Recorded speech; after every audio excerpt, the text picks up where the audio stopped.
The Town Mouse and the Country Mouse. A town mouse once visited a relative who lived in the country. For lunch, the country mouse served wheat stalks, roots and acorns with a dash of cold water for drink. The town mouse ate very sparingly, nibbling a little of this and a little of that, and by her manner making it very plain that she ate the simple food only to be polite.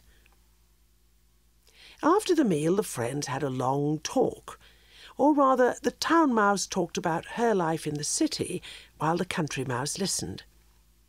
They then went to bed in a cosy nest in the hedgerow and slept in quiet and comfort until morning.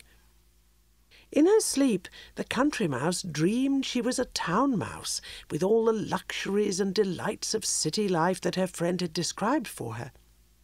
So the next day, when the town mouse asked the country mouse to go home with her to the city, she gladly said yes. When they reached the mansion in which the town mouse lived, they found on the table in the dining room the leavings of a very fine banquet. There were sweetmeats and jellies, pastries, delicious cheeses, indeed the most tempting foods that a mouse can imagine. But just as the country mouse was about to nibble a dainty bit of pastry, she heard a cat mew loudly and scratch at the door. In great fear, the mice scurried to a hiding place, where they lay quite still for a long time, hardly daring to breathe.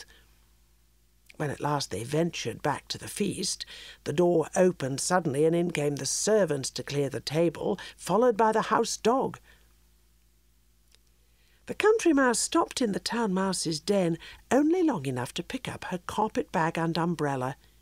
"You may have luxuries and dainties that I have not," she said as she hurried away, "but I prefer my plain food and simple life in the country with the peace and security that go with it."